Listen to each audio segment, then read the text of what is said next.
Hi hello friends, ദൃശ്യം വ്ലോഗിലേക്ക് എല്ലാവർക്കും സ്വാഗതം.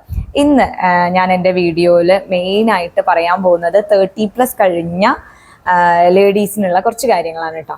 അപ്പോൾ 30+ കഴിഞ്ഞിട്ടുണ്ടെങ്കിൽ എന്നെയൊക്കെ പോലെയുള്ള ആളുകൾ കേട്ടോ, ഫിസിക്കലി മെൻ്റലി ഒക്കെ അവരുടെ ഗ്രാഫ് താഴോട്ട് വരുന്നതായിട്ട് പല ആളുകളും പറയുന്നത് കേട്ടിട്ടുണ്ട്. അതായത് നമ്മൾ പല ഫ്രണ്ട്സിനെയും വിളിക്കുമ്പോഴും അല്ലെങ്കിൽ നമ്മൾ നേരിട്ട് പല ആളുകളെയും കാണുന്ന സന്ദർഭങ്ങളിലൊക്കെ ഇങ്ങനെ പറയാറുണ്ട്, പണ്ടത്തെ പോലെയൊന്നുമല്ല, ഞാൻ വളരെ വീക്കായി തുടങ്ങിയേക്കണ്. പക്ഷെ അറിയുന്നില്ല. കാരണം എന്താ വെച്ചാൽ ജോലിയുടെ തിരക്കിൽ അങ്ങനെ ഓടിക്കൊണ്ടിരിക്കുകയാണ്. വീട്ടിലെത്തിയ കുട്ടികളും ഫാമിലിയും അവരുടെ ആ ഒരു ബാലൻസ് ചെയ്ത് കൊണ്ടുപോകണം. അത് കഴിഞ്ഞ് നേരെ ഓഫീസിലേക്ക് പോവുകയാണ്. ഓഫീസിലെത്തിക്കഴിഞ്ഞാൽ അവിടുത്തെ പ്രഷർ, വർക്ക് പ്രഷർ, തിരിച്ച് വീട്ടിലെത്തിയാൽ ഇവിടുത്തെ പ്രഷർ, എല്ലാ പ്രഷറിൻ്റെ ഉള്ളിൽ പെട്ടിട്ട് വളരെ അധികം സ്ട്രെസ്സും സ്ട്രെയിനും ഒക്കെ അനുഭവിക്കുന്നുണ്ട്. അപ്പോൾ ആ ഒരു സ്ട്രെസ്സും സ്ട്രെയിനും ഒക്കെ പണ്ടൊന്നും അത്ര അറിഞ്ഞിരുന്നില്ല. പക്ഷെ ഇപ്പം എന്താ 30+ ആയി. അപ്പോൾ അതൊക്കെ നമ്മളെ പുറത്തോട്ട് വരാൻ തുടങ്ങി, നമ്മളെ എഫക്റ്റ് ചെയ്യുന്നുണ്ട്, നമുക്കും തോന്നാൻ തുടങ്ങി, നമ്മളെ കാണുന്ന ആളുകൾക്കും തോന്നാൻ തുടങ്ങി. അങ്ങനത്തെ ഒരു സിറ്റുവേഷനിലാണ് ഇപ്പം ഞങ്ങൾ നിൽക്കുന്നത് എന്നൊക്കെ പറയാറുണ്ട്.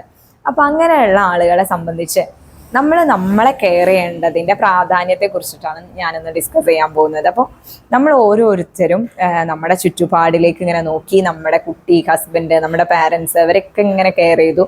അത് കഴിഞ്ഞ് നമ്മൾ ഫാമിലിയിൽ നിന്ന് പോയി കഴിഞ്ഞാൽ നമ്മുടെ ജോബ്, അവിടുത്തെ കാര്യങ്ങൾ, ഇതൊക്കെ കഴിഞ്ഞ് വരുമ്പോൾ നമുക്ക് നമ്മുടേതായിട്ടുള്ള ഒരു ടൈമില്ല, നമ്മളെ കെയർ ചെയ്യാനുള്ള ഒരു സമയമില്ല, നമുക്ക് വേണ്ടി നമ്മൾ ഒന്നും ചെയ്യുന്നില്ല. അതാണ് ശരിക്കും മെയിൻലി ഈ ഒരു ജനറേഷനിലുള്ള ലേഡീസിൻ്റെ പ്രധാന ഇഷ്യൂ എന്ന് പറയുന്നത്. അപ്പോൾ അങ്ങനെയുള്ള ആളുകൾക്ക് വേണ്ടിയിട്ടുള്ള കുറച്ച് കാര്യങ്ങൾ. ആദ്യം നമ്മുടെ ഹെൽത്ത്, അതായത് ഫിസിക്കൽ ഹെൽത്തും അതോടൊപ്പം തന്നെ മെൻ്റൽ ഹെൽത്തിനെയും വളരെ സ്ട്രോങ് ആക്കി വെക്കണം. ഇതിലേതെങ്കിലും ഒരെണ്ണം പോയി കഴിഞ്ഞാൽ കഴിഞ്ഞു കഥ കേട്ടോ. അപ്പോൾ എന്താ വെച്ചാൽ ഫിസിക്കലി നമ്മൾ ഓക്കെ ആണ്, പക്ഷേ മെൻ്റലി നമ്മൾ ഓക്കെ അല്ലെങ്കിൽ നമുക്ക് ആ ഒരു ഫിസിക്കലി ഓക്കെ ആയിട്ടാണ് എന്ന് തോന്നില്ല. പല ആളുകൾക്കും എപ്പോഴും പറയുന്ന പരാതിയാണ് ഇവിടെ വേദന അല്ലെങ്കിൽ മൈഗ്രെയിൻ ഇഷ്യൂസ് അല്ലെങ്കിൽ പല കാര്യങ്ങളും. പക്ഷെ അത്തരം സന്ദർഭങ്ങളിലൊക്കെ ഡോക്ടേഴ്സിനെ പോയി കാണുമ്പോൾ ആർക്കും യാതൊരു പ്രശ്നവുമില്ല. ഡോക്ടേഴ്സ് എന്തെങ്കിലും ഒരു വൈറ്റമിൻ ടാബ്ലറ്റ്സോ അങ്ങനെയുള്ള കാര്യങ്ങളൊക്കെ തന്ന് നമ്മളെ വിടും, എക്സസൈസ് ചെയ്യാൻ പറയും, ഒക്കെ ചെയ്യും. പക്ഷെ നമ്മൾ വീണ്ടും തിരിച്ച് വീട്ടിലെത്തി നമുക്ക് ഓക്കെ, വീണ്ടും പെയിൻ തുടങ്ങി, ഇതായി പ്രശ്നങ്ങളായി. പിന്നെ നമ്മൾ കുറേയൊക്കെ അതിൻ്റെ പുറകെ നടന്നു, എന്തെങ്കിലും ആവട്ടെ എന്ന് വിചാരിച്ചിട്ട് അങ്ങനെ അതിൻ്റെ വഴിക്ക് അതിനെ വിട്ടിട്ട് നമ്മൾ വേറൊരു വഴിക്ക് പോകും. പക്ഷെ നമ്മൾ ഓവറോൾ നോക്കുമ്പോൾ നമ്മൾ ഫിസിക്കലിയോ മെൻ്റലിയോ ഒന്നും ഒരു ഹാപ്പിനെസ് നമുക്ക് ഫീൽ ചെയ്യില്ല. അപ്പോൾ ആ ഒരു സ്ട്രെസ്സിലൂടെയാവും നമ്മളിങ്ങനെ കടന്നു പോയിക്കൊണ്ടിരിക്കുക. ശരിക്കും നമ്മളുടെ ലൈഫ് എന്ന് പറഞ്ഞാൽ ഈ ഇത്തരത്തിലുള്ള ഒരു സ്ട്രെസ്സിലൂടെ കടന്നു പോകേണ്ടതാണോ? അല്ല. നമുക്ക് ഏറ്റവും ബ്ലെസ്ഡ് ആയിട്ടുള്ള ഒരു ലൈഫാണ് ഹ്യൂമൻ ബീയിങ്സ് ആയിട്ട് ജനിക്കാൻ പറ്റുക എന്നുള്ളതെന്നാണ് നമ്മളെപ്പോഴും കേട്ടിട്ടുള്ളത്, അല്ലേ? ഏറ്റവും ബ്ലെസ്ഡ് ആണ്. നമുക്കുള്ള സൗകര്യങ്ങളാണെങ്കിലും നമ്മളുടെ ലൈഫാണെങ്കിലും എല്ലാം നോക്കുമ്പോൾ നമ്മൾ ശരിക്കും ബ്ലെസ്ഡ് തന്നെയാണ്. അപ്പോൾ ആ ഒരു ബ്ലെസ്ഡ് ആയ ലൈഫിൽ നമ്മളിങ്ങനെ ഒരുപാട് കാര്യങ്ങൾ ആവശ്യമുള്ളതും ഇല്ലാത്തതൊക്കെ ഈ തലേനകത്ത് നിറച്ചിട്ട് ടെൻഷൻ അടിക്കേണ്ട വല്ല കാര്യമുണ്ടോ? ഇല്ല. അപ്പോൾ അതിനെ കുറിച്ച് നമ്മൾ ചിന്തിക്കുന്ന നമ്മുടെ കാഴ്ചപ്പാടുകളെ നമ്മൾ മാറ്റിമറിക്കേണ്ടത് അത്യാവശ്യമാണ്. പ്രത്യേകിച്ചും എനിക്ക് തോന്നുന്നു ഇപ്പോൾ 30+ നിൽക്കുന്ന ജനറേഷൻ ഇത് വളരെ കൂടുതൽ ഫേസ് ചെയ്യുന്നുണ്ട്. കാരണം അവർക്കാണ് കൂടുതൽ ഓഫീസിലത്തെയും വീട്ടിലെയും ഒക്കെ വർക്ക് പ്രഷർ ഒരുമിച്ച് അനുഭവിക്കുന്ന ഒരു ജനറേഷൻ എന്ന് പറയുന്നത്. എനിക്ക് അങ്ങനെയാണ് കേട്ടോ ഫീൽ ചെയ്യുന്നത്. അപ്പോൾ അതുകൊണ്ട് നമ്മൾ ആദ്യം നമ്മുടെ ഹെൽത്ത്, അതായത് നമ്മളുടെ ഫിസിക്കൽ ഹെൽത്തിനെ സെറ്റാക്കാൻ വേണ്ടി നമ്മൾ നല്ല നല്ല ഫുഡ്സുകൾ കഴിക്കുക. അത് വളരെ പ്രാധാന്യമുള്ള കാര്യമാണ്. പ്രോട്ടീൻ റിച്ച് ആയ ഫുഡുകൾ കൂടുതൽ നമ്മൾ ഈ ഒരു ഏജിൽ എടുക്കുന്നത് വളരെ നന്നായിരിക്കും. അതൊക്കെ നിങ്ങൾ ഡോക്ടേഴ്സിനെ കണ്ടിട്ട് കൺസൾട്ട് ചെയ്തിട്ട് നമുക്ക് എന്തൊക്കെ ഫുഡുകളാണ് നമ്മുടെ ഫിസിക്കൽ ആ ഒരു സ്ട്രെങ്ത്ത് ഉണ്ടാവുന്നതിന് വേണ്ടിയിട്ട് ഇപ്പോൾ വേണ്ടത് എന്ന് അനുസരിച്ച് നിങ്ങൾ കൊടുക്കണം. ഓക്കെ.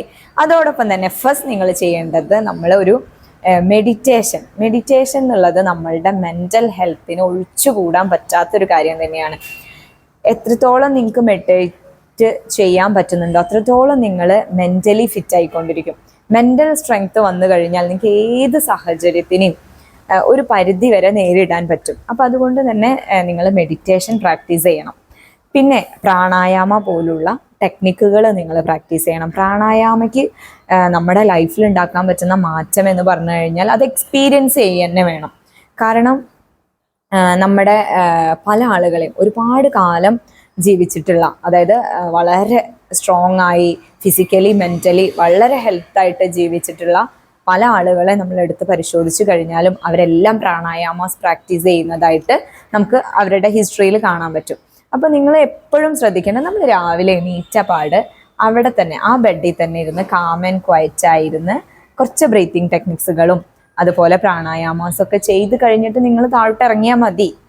കാരണം നമ്മൾക്കിപ്പോൾ നിങ്ങളുടെ ലൈഫിൽ രാവിലെ നിങ്ങൾ ഒരു 6 മണിക്കാണ് എണീക്കണമെങ്കിൽ ഒരു 5:45 നമ്മൾക്ക് വേണ്ടിയിട്ട് അല്ലേ, നമ്മുടെ എന്താ പറയുക, നമ്മുടെ സ്വന്തം ജീവിതത്തിന് വേണ്ടിയിട്ട് നമ്മൾ നമ്മളെ സ്നേഹിച്ചു തുടങ്ങുമ്പോഴാണ് നമ്മുടെ ജീവിതം എത്രത്തോളം മനോഹരമാണെന്ന് നമുക്ക് മനസ്സിലാവുള്ളൂ. അപ്പോൾ അതിന് വേണ്ടിയിട്ട് നിങ്ങൾ എന്ത് ചെയ്യണം, രാവിലെ എണീറ്റ പാട് പ്രാണായാമ പ്രാക്ടീസ് ചെയ്യുക. കണ്ണടച്ച് കുറച്ചു നേരം പ്രാർത്ഥിച്ച് പ്രാണായാമാസ് പ്രാക്ടീസ് ചെയ്യുക. കമ്പൽസറി ആണേ, വിട്ടുപോകാൻ പാടില്ല. അത് കഴിഞ്ഞാൽ ബ്രഷ് ചെയ്ത് കാര്യങ്ങളൊക്കെ ചെയ്ത് ഒരു 15 മിനിറ്റ് നിങ്ങൾ സൂര്യ നമസ്കാരം പോലുള്ള യോഗ ടെക്നിക്സുകൾ പ്രാക്ടീസ് ചെയ്യാം. അപ്പോൾ 1/2 മണിക്കൂറാണ് നമുക്കതിന് വേണ്ടത്. അപ്പോൾ പല ആളുകളും പറയും എനിക്ക് സമയമില്ല. നിങ്ങൾ ആലോചിച്ച് നോക്കൂ, നിങ്ങൾ ഫോണിൽ റീൽസുകൾ കണ്ടിട്ട് എത്ര സമയം കളയുന്നുണ്ടെന്ന്. അത്ര സമയമൊന്നും വേണ്ട. ഇനി നിങ്ങൾ രാവിലെ എണീറ്റ് ഒരു പ്രാണായാമ ചെയ്തു, ഒരു 3 റൗണ്ട് സൂര്യ നമസ്കാരം ചെയ്തു, അന്നത്തെ ദിവസത്തിൽ നിങ്ങൾക്ക് വരുന്ന ഒരു ചേഞ്ച് അത് നിങ്ങളൊന്ന് എക്സ്പീരിയൻസ് ചെയ്ത് നോക്കുക.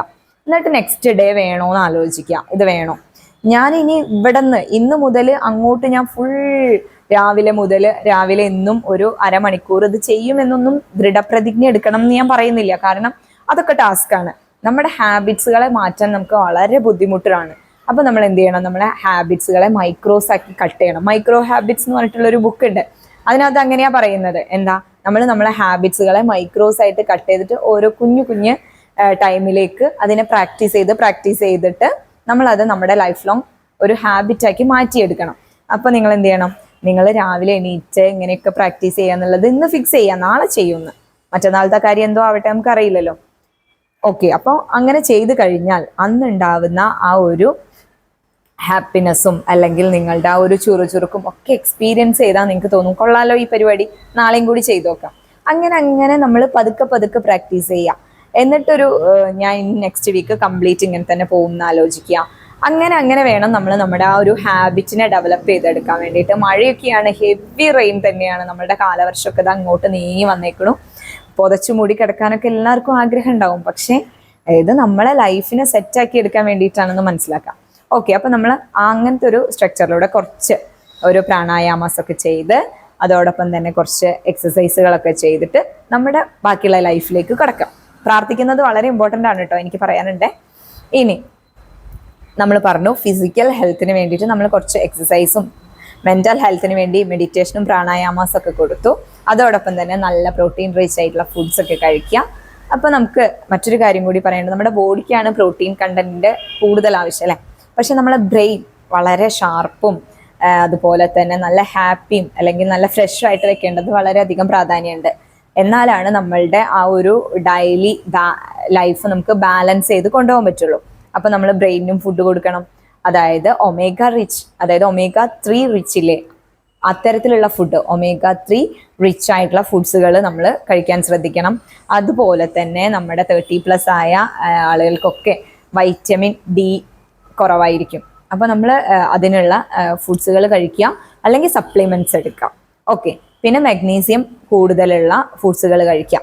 അപ്പോൾ ഈ ഒരു ടൈപ്പ്, അതായത് omega-3 റിച്ച്, അതുപോലെ വൈറ്റമിൻ ഡി കണ്ടന്റ് കൂടുതലുള്ള ഫുഡ്സുകൾ അല്ലെങ്കിൽ അതിൻ്റെ സപ്ലിമെൻറ്റ്സ്, മഗ്നീഷ്യം കൂടുതലുള്ള ഐറ്റംസ്, ഇതൊന്നും നിങ്ങൾ എടുക്കുന്നില്ല, അതിൻ്റെയൊക്കെ ഡെഫിഷ്യൻസി നിങ്ങൾക്ക് ഉണ്ടെന്ന് വിചാരിക്കുക. അപ്പോൾ നിങ്ങൾ എത്രത്തോളം ഹാപ്പി ആയിരിക്കാൻ എങ്ങനെയൊക്കെ ശ്രമിച്ചാലും നിങ്ങൾക്കത് ഇങ്ങനെ കൊണ്ടുവരാൻ പറ്റും. പക്ഷെ അത് വീണ്ടും താഴോട്ട് തന്നെ പോകും. അവിടെ നിലനിർത്തിയിട്ട് ഇങ്ങനെ സ്റ്റേബിളായിട്ട് കൊണ്ടുപോകാൻ പറ്റില്ല. കാരണം നിങ്ങളൊരു ഗ്യാങ്ങിൻ്റെ ഉള്ളിൽ കൂടുമ്പോൾ അല്ലെങ്കിൽ ആളുകളുടെ ഇടയിലേക്ക് പോകുമ്പോൾ നിങ്ങൾക്ക് കംഫോർട്ട് സോണിൽ എത്തി നിൽക്കുമ്പോൾ നിങ്ങൾ ഹാപ്പി ആയിട്ടും നിങ്ങൾ ഓക്കെ ആയതായിട്ടും നിങ്ങൾക്ക് ഫീൽ ചെയ്യും. പക്ഷെ കുറച്ച് കഴിഞ്ഞ് നമ്മൾ വീണ്ടും നമ്മുടേതായ സ്ട്രഗിൾസിൻ്റെ ഉള്ളിലേക്കും നമ്മളുടെ ആ റെസ്പോൺസിബിലിറ്റീസിൻ്റെ ഉള്ളിലേക്കൊക്കെ വരുമ്പോൾ നിങ്ങൾക്ക് ഫീൽ ചെയ്യാൻ തുടങ്ങും, എനിക്ക് എന്തൊക്കെയോ ഒരു പ്രോബ്ലംസ് ഉണ്ട്, അല്ലെങ്കിൽ ഞാൻ ഹാപ്പി അല്ല, അല്ലെങ്കിൽ ഞാൻ സ്ട്രെസ്ഡ് ആണ്, എനിക്ക് ആൻസൈറ്റി ഡിസോർഡർ ഉണ്ട്, അല്ലെങ്കിൽ ഞാൻ ഡിപ്രസ്ഡ് ആണ്. പല ആളുകളും പറയുന്നത് കേട്ടിട്ടുണ്ട്, ഞാൻ ഡിപ്രസ്ഡ് ആണ്. ആക്ച്വലി പറയുന്ന ആളുകൾക്ക് അറിയില്ലേ ഡിപ്രഷൻ എന്ന് പറഞ്ഞാൽ ആ ഒരു ഇഷ്യൂ ആക്ച്വലി എന്താണെന്ന്. ഈ ഡിപ്രഷൻ എന്ന് പറഞ്ഞാൽ വളരെ ഹെവി ആയിട്ടുള്ള ഒരു ഐറ്റാണ് ഗൈസ്. കാരണം ആ ഡിപ്രഷൻ സ്റ്റേജിലേക്ക് പോയ ആളുകളോട് നിങ്ങൾക്ക് സംസാരിച്ചാൽ മനസ്സിലാക്കാൻ പറ്റും ഡിപ്രഷൻ എന്താണെന്ന്. കാരണം അത് അവർക്ക് എക്സ്പ്ലെയിൻ ചെയ്ത് തരാൻ പറ്റില്ല നിങ്ങൾക്ക്. അത് മാത്രമല്ല, ആ ഡിപ്രഷൻ്റെ ഉള്ളിലേക്ക് പോയ ആളുകൾക്ക് അവിടെ നിന്ന് ഇങ്ങോട്ട് പുറത്തു വരിക എന്നുള്ളത് വൻ ടാസ്ക്കാണ്. അതായത് ഇപ്പൊ നമ്മൾ അഭിമന്യു ചക്രവ്യൂഹത്തിന്റെ ഉള്ളിൽ പെട്ടുപോയി, പക്ഷെ അവിടെ നിന്ന് പുറത്തേക്ക് വരാൻ പറ്റുന്നില്ല. പുറത്ത് നിന്നിട്ട് നമുക്ക് ഇങ്ങോട്ട് പുറത്ത് വരാനുള്ള വഴി കാണിച്ചു കൊടുക്കാൻ പറ്റും, അതുപോലെയാണ്. പക്ഷെ ആ ഉള്ളിലിരിക്കുന്ന ആൾക്ക് പുറത്തേക്ക് വരാൻ പറ്റില്ല. ഈ ഡിപ്രഷൻ അതേപോലത്തെ ഒരു അവസ്ഥയാണ്. കാരണം അതിൻ്റെ ഉള്ളിലേക്ക് പോയി ആ ഡിപ്രഷനിൽ വീണ് കഴിഞ്ഞ ഒരാളെ സംബന്ധിച്ച് പുറത്തുള്ള ആളുകൾ പറയും, ഇയാൾ എന്ത് ചെറിയ കാര്യത്തിനാണ് ഈ ടെൻസ്ഡ് ആവണത് അല്ലെങ്കിൽ ഡിപ്രഷൻ ആയിട്ടിരിക്കുന്നത്, ഇതിങ്ങനെ ചെയ്താൽ അത് മാറില്ലേ? പക്ഷെ നിങ്ങൾക്ക് 100 പേർക്ക് 1000 പേർക്ക് ഈ ലോകത്തിന് മുഴുവൻ അയാളോട് പറയാം, നിങ്ങൾക്ക് വളരെ സിമ്പിളായ ഒരു ഇഷ്യൂ ആണ്, നിങ്ങൾക്ക് ഇത് മാറിക്കൂടെ. പക്ഷെ അയാളെ സംബന്ധിച്ച് അതൊന്ന് റിക്കവർ ആവുക എന്നുള്ളത് ഒരു വൻ ടാസ്ക്കാണ്. അപ്പം വെറുതെ ആണെങ്കിൽ പോലും ഞാൻ ഡിപ്രസ്ഡ് ആണെന്ന് പറയരുത്. കാരണം ഡിപ്രഷൻ്റെ ആക്ച്വൽ സെൻസിൽ ഡിപ്രഷൻ എക്സ്പീരിയൻസ് ചെയ്ത ആളുകൾക്കാണ് അത് എത്രത്തോളം കോംപ്ലിക്കേറ്റഡ് ആയിട്ടുള്ള ഒരു സിറ്റുവേഷൻ ആണെന്ന് മനസ്സിലാവുള്ളൂ. ഓക്കെ, അപ്പോൾ വെറുതെ ആരും ഞാൻ ഡിപ്രസ്ഡ് ആണെന്ന് പറയരുത് കേട്ടോ. അപ്പോൾ നിങ്ങൾ മനസ്സിലാക്കേണ്ടത് നമ്മൾ ബ്രെയിനിനെ ഹെൽത്തി ആക്കി വെക്കാൻ വേണ്ടിയിട്ട് ഈ ഒരു omega-3 റിച്ചും അതുപോലെ വൈറ്റമിൻ ഡിയും മഗ്നീഷ്യം ഒക്കെ സപ്ലിമെൻറ്റ്സ് ആയിട്ടോ അല്ലെങ്കിൽ അതിൻ്റെ ഫുഡ്സ് വഴിയോ ഒക്കെ എടുക്കുന്നത് വളരെ ഇമ്പോർട്ടൻ്റ് ആണ്. ഇല്ലെങ്കിൽ നമുക്ക് ആൻസൈറ്റി അതുപോലെ സ്ട്രെസ്സ് ഈ ഡിപ്രസ്ഡ് ആയിട്ടുള്ള കണ്ടീഷൻസിലൂടെയൊക്കെ നമ്മൾ പോകാൻ ചാൻസ് ഉണ്ട്. അപ്പം നമ്മളെ മറ്റുള്ളവരെ മുന്നിൽ നന്നായി പ്രസൻറ്റ് ചെയ്യുക എന്നുള്ളതാണ് നമ്മൾക്ക് എല്ലാവർക്കും വേണ്ടതല്ലേ. നമ്മൾ മറ്റുള്ളവർക്കൊരു ബാധ്യതയാവാൻ പാടില്ല. അല്ലെങ്കിൽ നമ്മൾക്ക് എപ്പോഴും ഒരാൾ കൂടെ വേണം, അല്ലെങ്കിൽ ഞാൻ എപ്പോഴും ഈ ഒരു ഗ്യാങ്ങിൻ്റെ കൂടെ ഇരിക്കണം, അങ്ങനെയൊന്നും വാശി പിടിക്കാൻ പാടില്ല. നമുക്ക് ഇൻഡിപെൻഡൻ്റ് ആയിട്ട് നമുക്ക് ഒറ്റയ്ക്ക് നടക്കാൻ പറ്റണം അല്ലേ. അപ്പോൾ അതിന് നമ്മളുടെ physical and mental health okay ആവുക എന്നുള്ളത് വളരെ വളരെ ഇമ്പോർട്ടൻ്റ് ആണ്. അപ്പോൾ നിങ്ങളിപ്പോൾ തന്നെ അതിനെക്കുറിച്ച് ആലോചിക്കുക. ഇപ്പോൾ ചില ആളുകൾക്ക് തോന്നുന്നുണ്ടാവും, ഞാൻ ഓക്കെ ആണ്, 30+ ആണെന്ന് വിചാരിച്ചിട്ട് എന്താ കുഴപ്പം, ഞാൻ ഇപ്പോഴും സ്വീറ്റ് 17 പോലെ തന്നെയാണ്. ഓക്കെ, നിങ്ങൾ ബ്ലെസ്ഡ് ആണ്, പക്ഷേ ഒരു 40+ ആകുമ്പോൾ നമുക്ക് ഇങ്ങനത്തെ ഇഷ്യൂസ് ഉണ്ടാവാൻ പാടില്ല. ഇനിയിപ്പോൾ അതൊന്നുമല്ല, ഇങ്ങനത്തെ ഇഷ്യൂസ് ഒന്നും ഇല്ലെങ്കിലും രാവിലെ ഒരു മെഡിറ്റേഷനും യോഗയും ഇത്തരത്തിലുള്ള നല്ല ഫുഡ്സുകളൊക്കെ കഴിക്കുന്നത് നിങ്ങളുടെ ഓവറോൾ ഹാപ്പിനെസ്സിനും ഡെവലപ്മെൻറ്റിനും ഒക്കെ ഹെൽപ്പ് ചെയ്യും എന്നാണ് എനിക്ക് പറയാനുള്ളത്. ഇനി നെക്സ്റ്റ് അടുത്തൊരു കാര്യം പറയാനുള്ളത്, നമ്മൾ കൂടുതൽ ആളുകളും സ്ക്രീൻ ടൈം ഒരുപാട് യൂസ് ചെയ്യുന്ന ആളുകളാണ് അല്ലേ. സ്ക്രീൻ ടൈം നമുക്കുണ്ട്, ഒരുപാട് ടൈം നമ്മൾ സ്ക്രീനിൽ ഇരിക്കുന്നുണ്ട്. അപ്പോൾ ഈ ഒരു സ്ക്രീൻ ടൈം കുറച്ചിട്ട് നമ്മളൊരു സൈലൻസിലേക്ക് പോകാൻ ശ്രമിക്കുക. അതായത് കുറച്ച് നേരം സൈലൻ്റ് ആയിരിക്കുക, നിങ്ങളുടേതായ നല്ല മൊമെൻറ്റ്സുകൾ കണ്ടെത്തിയിട്ട് അതിലിരിക്കുക. ഒരു ½ an hour മതി, കൂടുതലൊന്നും വേണ്ട. കാരണം നമ്മൾ ജീവിക്കുന്ന ഈ ചുറ്റുപാട് എന്ന് പറഞ്ഞിട്ടുണ്ടെങ്കിൽ വളരെ ഫാസ്റ്റായിട്ട് ഇങ്ങനെ മൂവ് ചെയ്തുകൊണ്ടിരിക്കണം. ഒന്നിനും സമയമില്ല, ജോലിക്ക് പോകാൻ സമയമില്ല, വീട്ടിൽ കാര്യങ്ങൾ ചെയ്യാൻ സമയമില്ല, കുട്ടികളെ കെയർ ചെയ്യാൻ സമയമില്ല. നമുക്ക് എപ്പോഴും സമയത്തിൻ്റെ കുറവുണ്ട്. ആ സമയക്കുറവ് നമുക്ക് ഫീൽ ചെയ്യുന്നുണ്ട്, ഉണ്ടോ ഇല്ലയെന്ന് എനിക്കറിയില്ല. സമയക്കുറവ് ഫീൽ ചെയ്യുന്നുണ്ട് പല ആളുകൾക്കും. അത് ശരിക്കും ലേഡീസിന് വളരെ പ്രഷറാണ് കൊടുക്കുന്നത്. കാരണം പ്രോപ്പറായിട്ട് ചെയ്യേണ്ട കാര്യങ്ങൾ ചെയ്യാൻ പറ്റുന്നില്ല, അതിന് സമയമില്ല എന്നും തോന്നുന്നു, പക്ഷെ അവർക്കത് ചെയ്യണം. അപ്പോൾ നമുക്ക് എപ്പോഴും അങ്ങനെയാണല്ലോ, നമുക്ക് ആഗ്രഹമുള്ള ഒരു കാര്യം നമുക്ക് ചെയ്യാൻ പറ്റുന്നില്ലെങ്കിൽ നമുക്കതൊരു പ്രഷറായിട്ട് മാറും. അപ്പോൾ അത് നമ്മളെ ആൻസൈറ്റിയിലേക്കോ അല്ലെങ്കിൽ സ്ട്രെസ്സും സ്ട്രെയിനൊക്കെ പോലെയുള്ള ഇഷ്യൂസിലേക്കൊക്കെ നയിക്കും. അപ്പോൾ അതുകൊണ്ട് നമുക്ക് എന്ത് ചെയ്യണം, നമ്മൾ കുറച്ച് നേരം കാം ആൻഡ് ക്വയറ്റ് ആയിട്ടിരിക്കാൻ വേണ്ടിയിട്ട് ശ്രദ്ധിക്കണം. അപ്പോൾ നമ്മൾ അതിന് ഫസ്റ്റ് നിങ്ങൾ എടുക്കേണ്ട ഒരു കാര്യമാണ് സ്ക്രീൻ ടൈം കുറയ്ക്കുക എന്നുള്ളത്. സ്ക്രീൻ ടൈം കുറച്ച് കഴിഞ്ഞിട്ടുണ്ടെങ്കിൽ നിങ്ങൾക്ക് കുറേ ടൈം ഫ്രീ ആയിട്ട് കിട്ടും. മനസ്സിലായോ?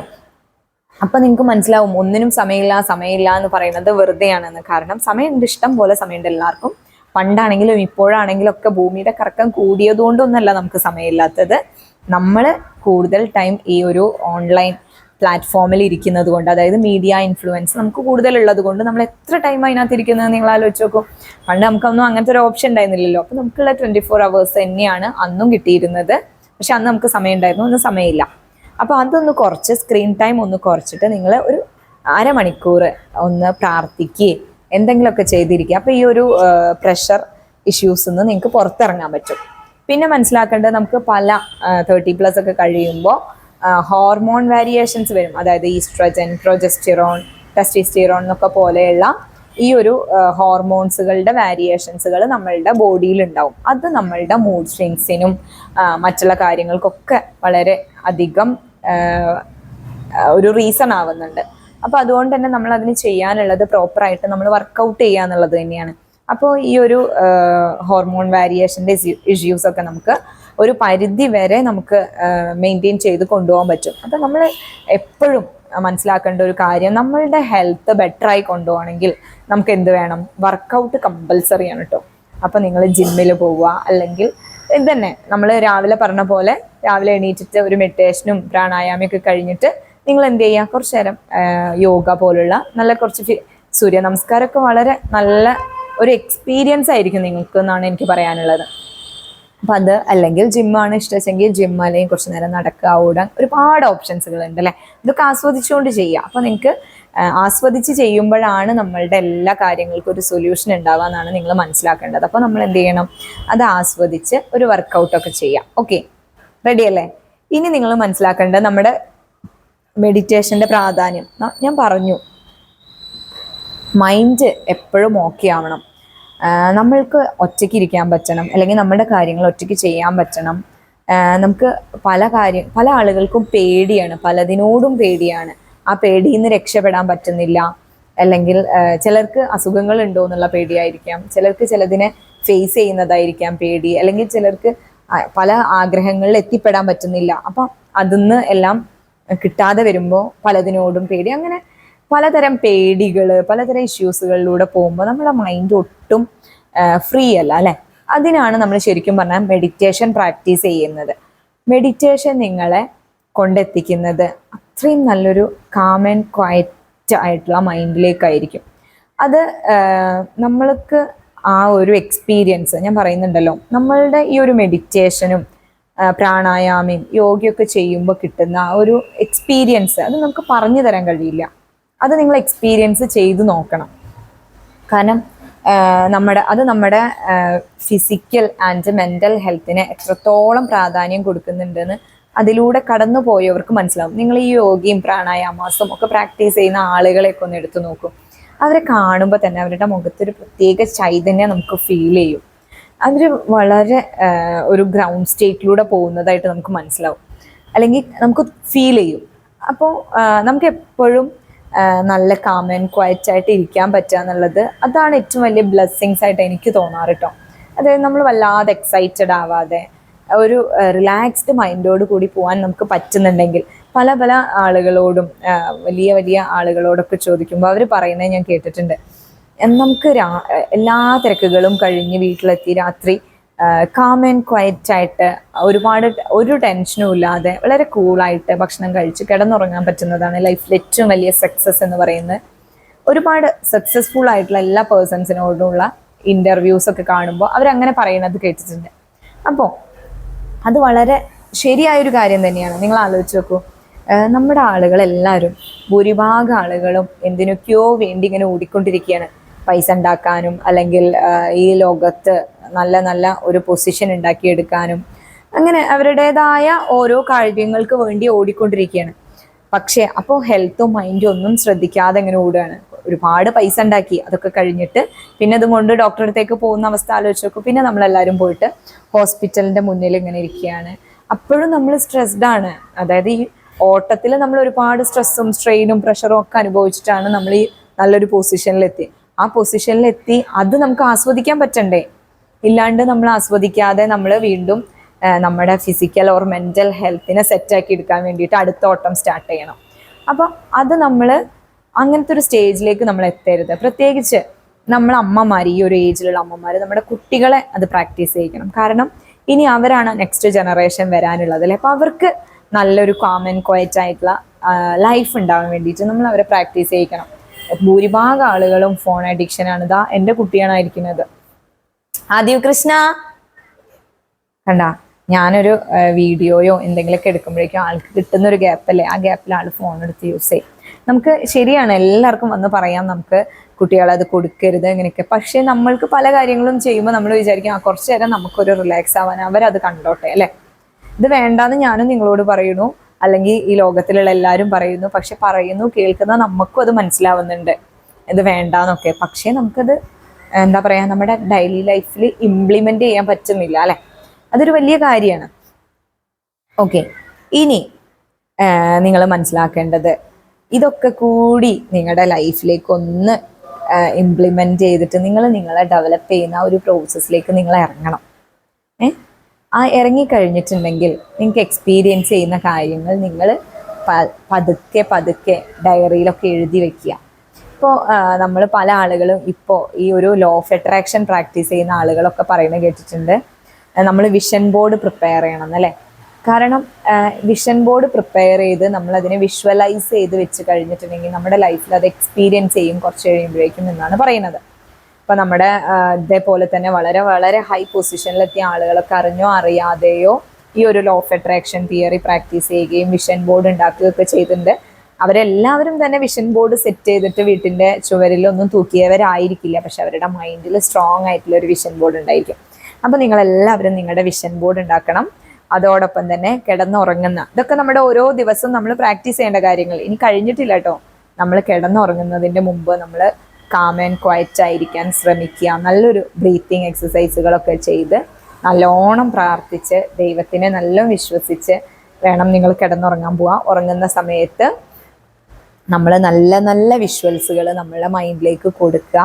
കാരണം ഉറങ്ങിക്കഴിഞ്ഞാലും ഉണർന്നിരിക്കുന്ന ഒരു മൈൻഡ് നമുക്കുണ്ട്, സബ് കോൺഷ്യസ് മൈൻഡ് അഥവാ എന്താണ് നമ്മുടെ ഉപബോധ മനസ്സ് എന്ന് പറയുന്നത്. നമ്മൾ എന്താണോ ഉറങ്ങാൻ നേരത്ത് കൂടുതൽ ചിന്തിക്കുന്നത് അത് അയാളിൽ അങ്ങോട്ട് പതിഞ്ഞുകൊണ്ടേയിരിക്കും. അപ്പം നിങ്ങൾ ഉറങ്ങാൻ നേരത്തെ എന്നെ കാണാൻ നല്ല ഭംഗിയാണ്, ഞാൻ വളരെ ക്യൂട്ടാണ്, എനിക്ക് നല്ല ബുദ്ധിയും ടാലൻറ്റും ഒക്കെ ഉണ്ട്, ഞാൻ വളരെ റിച്ചാണ് അല്ലേ. നമ്മൾ ഒരുപാട് പൈസ കയ്യിലുള്ളത് മാത്രമല്ല റിച്ച്നെസ് എന്ന് നിങ്ങൾ മനസ്സിലാക്കുക. അപ്പം അങ്ങനെയൊക്കെ അതേപോലെ നമ്മളെ വേണ്ട കാര്യങ്ങളും നമ്മൾ ആഗ്രഹിക്കുന്നതൊക്കെ മനസ്സിലേക്ക് ഇങ്ങനെ കൊണ്ടുവരിക, വിഷ്വലൈസ് ചെയ്ത് നിങ്ങളത് എക്സ്പീരിയൻസ് ചെയ്യാൻ തുടങ്ങുക. അപ്പോൾ നിങ്ങളുടെ സബ് കോൺഷ്യസ് മൈൻഡ് വിചാരിക്കും ശരിയാണല്ലോ, ഇതൊക്കെ എനിക്ക് എക്സ്പീരിയൻസ് ചെയ്യുന്നുണ്ടല്ലോ, ഇതൊക്കെ എനിക്ക് ഉണ്ടെന്ന് ആൾക്ക് അങ്ങോട്ട് തോന്നാൻ തുടങ്ങും. അപ്പോൾ എന്താവും, അത് നമ്മുടെ ലൈഫിൽ എക്സ്പീരിയൻസ് ചെയ്യാൻ പറ്റും, അതായത് ലൈഫിൽ ശരിക്കും വരും. അപ്പോൾ നമ്മളൊരു പുതിയ ഒരു ലൈഫ് സ്റ്റൈൽ ഉണ്ടാക്കിയെടുക്കുക. എല്ലാവർക്കും ഹാപ്പി ആയിരിക്കാൻ പറ്റണം. മഴക്കാലമൊക്കെ തുടങ്ങി, എല്ലാവരും ആ ഒരു പുതച്ചു മൂടി സുഖമായി കിടന്നുറങ്ങുന്ന ആ ഒരു ഇതെന്നൊക്കെ മാറി നമ്മുടെ ലൈഫിൻ്റെ സക്സസ്സിന് വേണ്ടിയിട്ട് നമ്മുടെ ലൈഫിൻ്റെ സക്സസ് എന്ന് ഞാൻ ഉദ്ദേശിച്ചത് നമ്മളുടെ പേഴ്സണലി നമുക്ക് സന്തോഷവും സമാധാനം ഒക്കെ കിട്ടാൻ വേണ്ടിയിട്ട് കുറച്ച് കാര്യങ്ങൾ പ്രാക്ടീസ് ചെയ്യുക. ഇതൊരു ടാസ്ക് ആയിട്ട് നിങ്ങൾ മാറ്റരുത്. അതായത് ഞാൻ പറഞ്ഞല്ലോ, ഒരു ഹാബിറ്റ് ആക്കണം, പക്ഷെ അതിനെ പെട്ടെന്ന് ഫോഴ്സ്ഫുള്ളി ഇംപ്ലിമെൻറ്റ് ചെയ്യാൻ ശ്രമിക്കരുത്. മൈക്രോ ഹാബിറ്റ്സുകളാക്കിയിട്ട് നിങ്ങൾ അതിനെ ഇംപ്ലിമെൻറ്റ് ചെയ്യുക. ഗ്രാജുവലി അത് നിങ്ങളുടെ ലൈഫ് സ്റ്റൈലായിട്ട് മാറിക്കഴിഞ്ഞാൽ നിങ്ങൾ രക്ഷപ്പെട്ടു. സംഭവമാണ് ഗൈസ്. പിന്നെ നിങ്ങളുടെ ലൈഫ് ഒരു എന്താ പറയുക, ഒരു ഇമാജിനറി വേൾഡ് പോലെ നിങ്ങൾക്ക് എക്സ്പീരിയൻസ് ചെയ്യും. അപ്പോൾ ഈ ഒരു കുഞ്ഞു വീഡിയോ നിങ്ങൾക്ക് ഇഷ്ടപ്പെട്ടു എന്ന് വിചാരിക്കൽ തന്നെയാണല്ലോ അല്ലേ നമ്മുടെ ഏറ്റവും വലിയ കാര്യം. ഇഷ്ടപ്പെട്ട് എന്നാൽ എല്ലാവരും നിങ്ങളുടെ ലൈഫിൽ ഒരു ചേഞ്ച് ഉണ്ടാക്കാൻ വേണ്ടി ശ്രമിക്കുക. ഇതേപോലുള്ള അതായത് ഞാൻ പറഞ്ഞ കാര്യങ്ങളൊക്കെ കൂടുതൽ അറിവ് തരുന്ന ഒരുപാട് ബുക്സുകളുണ്ട് അതിനെപ്പറ്റി. ഇപ്പോൾ 5 AM ക്ലബ്ബ്, അതുപോലെ മൈക്രോ ഹാബിറ്റ്സുകൾ, പിന്നെ ഉപബോധ മനസ്സിൻ്റെ ശക്തി എന്നൊക്കെ പറഞ്ഞിട്ട് അങ്ങനെ നിരവധി ബുക്കുകൾ നമ്മളുടെ ഇവിടെ വാങ്ങിക്കാൻ നമുക്ക് കിട്ടും. അപ്പോൾ അതൊക്കെ ഒന്ന് വായിക്കാം. നമ്മൾ എന്തെങ്കിലും ദിവസവും എഴുതുക. ഇതൊക്കെ നമ്മുടെ ലൈഫിലേക്ക് കൊണ്ടുവന്ന് നമ്മുടെ ലൈഫ് ഒരു കളറായതുപോലെ നമുക്ക് തോന്നും. ഇപ്പോഴത്തെ ജനറേഷന് ഇതൊക്കെ മനസ്സിലാവുമെന്ന് എനിക്കറിയില്ല, പക്ഷേ ഇതും എക്സ്പീരിയൻസ് ചെയ്യാൻ ഇഷ്ടമുള്ള ആളുകളും നമുക്കിടയിലുണ്ട് എന്നാണ് ഞാൻ മനസ്സിലാക്കിയിട്ടുള്ളത്. എഴുത്തും വായനയുടെ ഒക്കെ ഒരു ലോകം എന്ന് പറഞ്ഞാൽ വളരെ വളരെ ബ്യൂട്ടിഫുൾ ആണ്. അപ്പോൾ അതൊക്കെ ഒന്ന് എക്സ്പീരിയൻസ് ചെയ്യുക. വെറും ഫോണും അങ്ങനത്തെ ഒരു ഓൺലൈൻ പ്ലാറ്റ്ഫോം മാത്രം എന്നുള്ള ഒരു സ്ട്രക്ചർ വിട്ടിട്ട് നമ്മുടെ പണ്ടത്തെ നല്ല ഒരുപാട് ഓർമ്മകളുണ്ടല്ലോ, അതിൽ എല്ലാം ഒരുപാട് നല്ലത്, ഇപ്പോഴത്തെ ഒരുപാട് ചീത്തത്, അങ്ങനെയൊന്നും അല്ല കേട്ടോ ഞാൻ പറഞ്ഞത്. എല്ലാത്തിൻ്റെയും നന്മകൾ നമ്മൾ എക്സ്പീരിയൻസ് ചെയ്യാൻ ശ്രമിക്കുക. അത് നമ്മുടെ ലൈഫിൽ ഒരു ബെറ്റർ ചേഞ്ചാണ് ഉണ്ടാക്കുന്നതെങ്കിൽ അത് നമുക്ക് എടുത്തൂടെ. അപ്പം എല്ലാവർക്കും ഈ ഒരു മഴക്കാലത്ത് എല്ലാവരും നന്നായി സേഫായിട്ടിരിക്കട്ടെ എന്ന് പ്രാർത്ഥിച്ചുകൊണ്ട് ഞാൻ ഇന്നത്തെ എൻ്റെ ഈ ഒരു കുഞ്ഞു വീഡിയോയുടെ അവസാനിപ്പിക്കുകയാണ് ഗൈസ്. Thank you.